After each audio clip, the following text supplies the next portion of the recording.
한국이 하는 행동 하나하나가 미국에서 트럼프 정부를 비판하는 소재로 쓰이고 있어 관심을 끌고 있습니다. 아베 총리는 이 와중에 미국의 G7 회담 참석을 강행하며 의외의 상황을 연출하고 있습니다.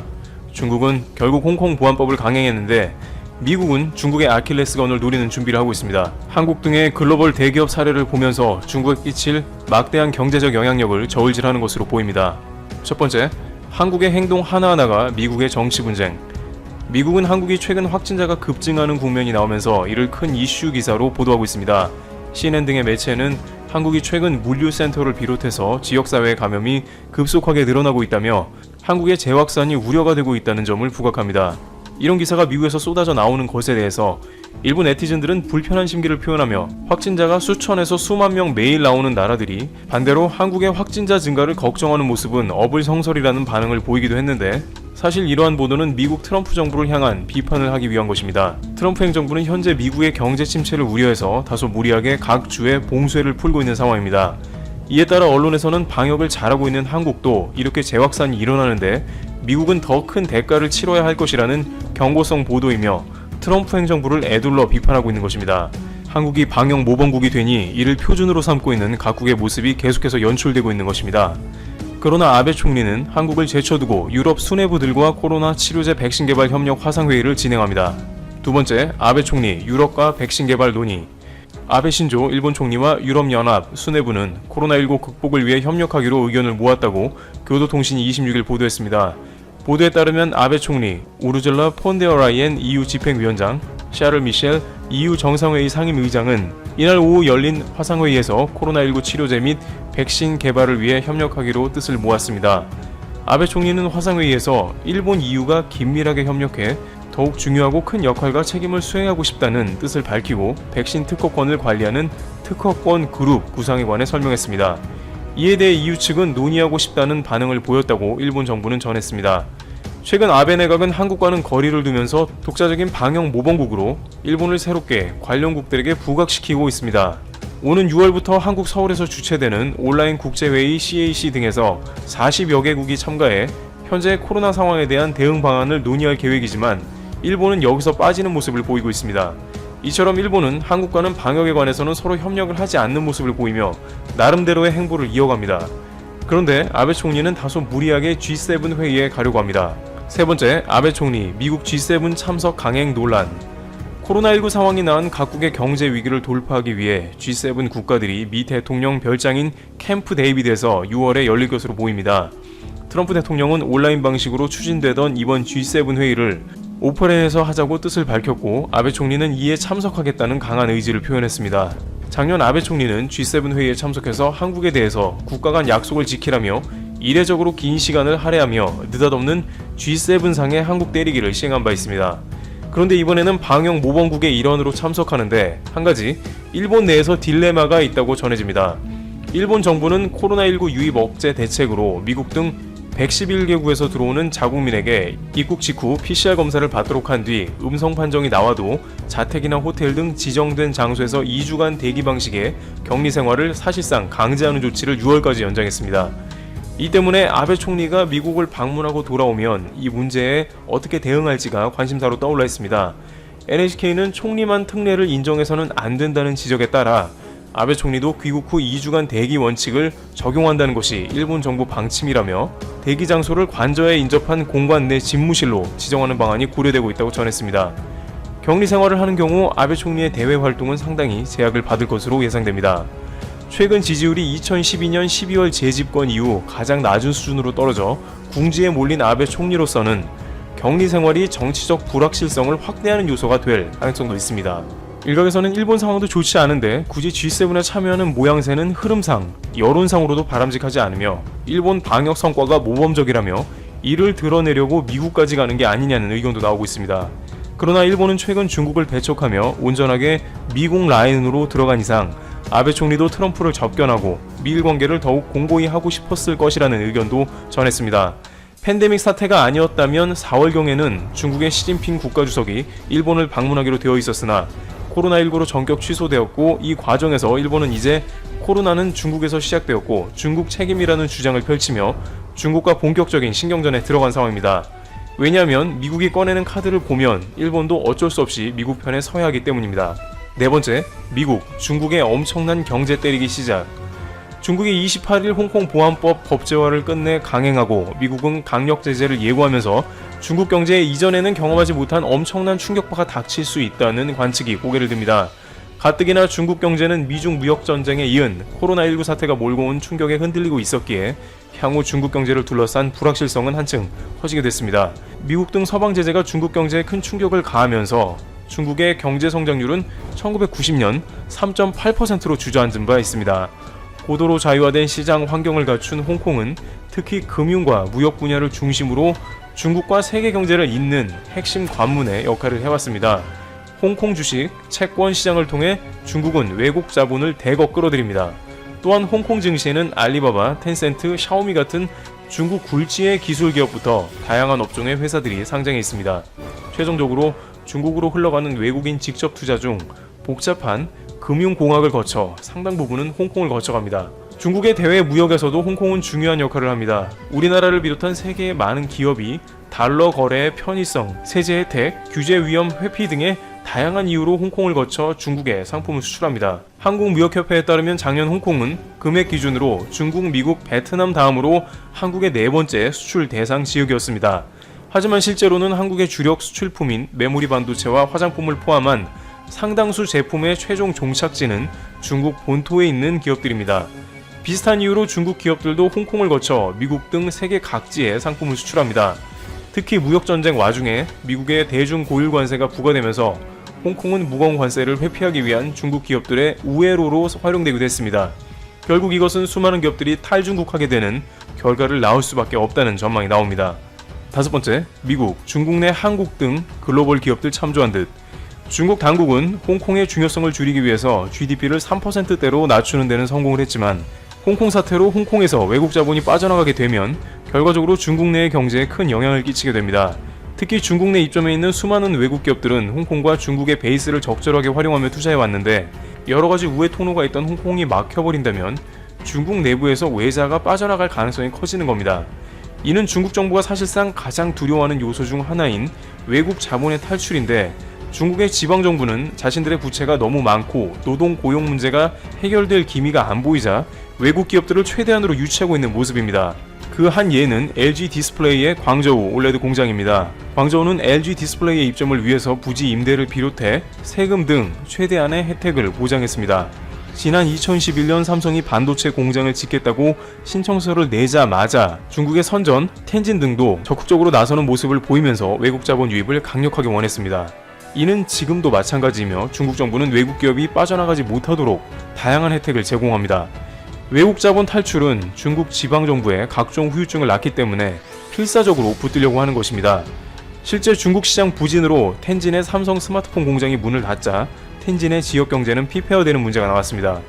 지역의 실업 문제와 더불어 지방정부의 거대한 세수가 사라지기 때문에 외자가 빠져나가면 곤란해집니다. 미국 정부는 이와 같이 삼성 모바일이나 애플 공장 이전으로 인한 중국 허점을 그대로 참고했을 것입니다. 따라서 트럼프 행정부는 홍콩 보안법 이후에 홍콩을 제재하면서 이와 같은 아킬레스건을 건드릴 것으로 관측되고 있습니다. 미국은 상당히 구체적인 조치들을 준비하며 총공세에 들어가려고 합니다. 여섯 번째, 홍콩 보안법 이후 미국의 새로운 전략. 홍콩 특별지위 박탈이 현실화한다면 이는 미중 간 대결별, 그레이트 디커플링을 촉진하는 상징적 사건으로 기록될 수 있다는 지적도 나옵니다. 미국은 중국 견제 목적이던 인도 태평양 전략 수준을 넘어 아예 노골적인 반중 경제 블록인 경제 번영 네트워크 EPN 구상을 본격화하고 세계 주요국의 적극적인 동참을 요구 중입니다. 서방 선진국보다는 다소 사정이 낫기는 하지만 중국도 미중 무역 전쟁에 이은 코로나19 사태로 경제적으로 큰 어려움을 겪는 상황이라서 이런 미국의 파상적인 공세는 코로나19라는 국난을 맞아 민생을 안정시켜야 할 시진핑 국가주석에게 심각한 도전을 안기고 있습니다. 지난 1분기 경제 성장률은 마이너스 6.8%로 중국은 문화대혁명 마지막 해인 1976년 이후 처음 마이너스 경제 성장률을 경험했습니다. 따라서 다급해진 중국은 급격하게 우금 만들기에 들어갔는데 그 대상 중 하나는 한국으로 보입니다. 중국은 오늘도 언론에 한국과 중국의 코로나19 신속 통로 협력을 또 실었습니다. 글로벌 타임스는 SK 이노베이션과 SK 하이닉스가 중국에서 각각 반도체와 배터리 분야 투자를 늘리고 있다면서 이 때문에 정상적인 생산과 운영을 위해 엔지니어들이 조속히 중국 내 공장으로 돌아와야 했다고 전했습니다. 그러면서 한중 협력처럼 각국도 중국과 협력하자는 것입니다. 이와 같이 미중 간에 한층 더 격해지는 패권 싸움이 발생하며 각종 파열음을 낳고 있는 상황입니다. 이 가운데 한국 당국은 면밀하게 파악하여 마찰을 피하는 전략적 모호 대책을 검토하는 중이라고 전해집니다. 프램프씨 영상을 다 보시면 오늘도 재밌는 세계 소식을 정리해 푸쉬뉴스에 올려두었으니 많은 시청 부탁드립니다. 상식으로는 이해가 불가능한 일본입니다. 불투명한 수의 계약, 얼렁뚱땅 예산 집행이 당연하듯이 진행이 됩니다. 몇 천억엔, 몇 조 원이 불투명한 단체에 공급이 되고 뒤에서 수의 계약을 해도 괜찮은가 봅니다. 일본은 지역 유지와 인맥으로 밀고 당기면서 돈이 오고 가는 것을 당연하게 생각하는 부분이 있습니다. 그런데 이번에 아베 정부의 그런 습관성 삥땅 예산이 딱 걸렸습니다. 결국 C19 이후 경기 부양을 위한 사업마저 올스톱 되었습니다. 도대체 무엇이 정상인지 알기 위해 비정상 일본에 대해 오늘도 한번 알아보겠습니다. 국가는 사업을 진행하면서 행정 업무를 추진하는 별도 위탁업체를 지정하기는 합니다. 그런데 일본에서는 이 위탁업체와 비용이 항상 불투명합니다. 천 마스크 배부와 특별 정예 급부금 지급도 마찬가지입니다. 가정마다 천 마스크를 배부하는 업체와 비용들도 베일에 가려 있어서 언론들의 취재가 이어졌습니다. 전체 예산 466억엔에서 각 생산업체의 비용을 합치니 95억엔 밖에 되지 않는 등 아직까지도 모든 것이 불투명한 상황입니다. 특별 정예 급부금 지급 업무를 수주한 사단법인 서비스 디자인 추진 협의회라는 단체는 2016년 설립 이후에 결산 공고를 한 번도 내지 않은 불투명한 민간단체로 밝혀졌습니다. 전화번호도 없고 실체도 의심스러운 민간단체에 769억엔, 약 8,508억원이라는 거액의 공적 사업을 발주한 것입니다. 문제는 발주받자마자 광고회사 덴치에 749억엔으로 재위탁시켜버린 것입니다. 정말 아무것도 안하고 20억엔, 약 221억원을 바로 챙긴 거죠. 이렇게 사업을 위탁하면서 엄청난 사무 비용을 지불하면서도 그 내역이나 근거도 명확하게 제시하지 못하는 아베 정부도 이해가 안 됩니다. 그런데 항상 수의 계약한 위탁 업체들은 실체가 의심스러운 민간단체들입니다. 4월 초부터 고투 캠페인을 통해서 1조 6,794억엔, 약 18조 5,800억원을 투자해서 국내 여행 쿠폰을 발행하기로 했습니다. 숙박비는 1인당 1박당 최대 2만엔, 약 22만원을 지원받을 수 있고 여행사를 통한 여행 상품은 대금의 50%를 할인받을 수 있는 쿠폰을 받는 식입니다. 그리고 관광지의 식당이나 시설을 이용할 때에도 할인권, 선물을 살 때에도 할인권을 줘서 소비를 촉진시키겠다는 의도입니다. 대충 고투 캠페인의 구조를 보면 1조 6,794억엔의 총 사업비용 중에 사무비용으로 위탁하는 업체에 3,095억엔, 약 3조 4,246억원이 예산 배정되어 있습니다. 즉 국가를 대신해서 이런 업무를 대신해주는 사무 행정비용으로 한 업체에 3조 5천억원이라는 거금을 준다는 것입니다. 일본 언론에서는 고투 캠페인 총 사업비의 20%에 해당이 되는 3,095억엔을 지출하는 것에 대해 이해할 수가 없다는 비판들이 잇따랐습니다. 아베 정부는 그동안도 통상 사무비용이 총 사업비의 13에서 23%였다고 설명했습니다. 그러나 야당이나 언론은 불투명한 내역과 과다한 비용은 C19 사태를 맞은 상황에 문제가 되고 있다고 지적했습니다. 결국 야당과 여론은 세금 낭비로 보고 계속 비판이 이어지고 있었습니다. 4일 야당은 청문회를 통해 국민의 불신과 의혹이 깊어지고 있다. 정확하게 해명하지 않으면 정권의 구심력이 떨어질 것이다. 라고 지적했고 이를 언론에서 계속 청문회 내용을 보도했습니다.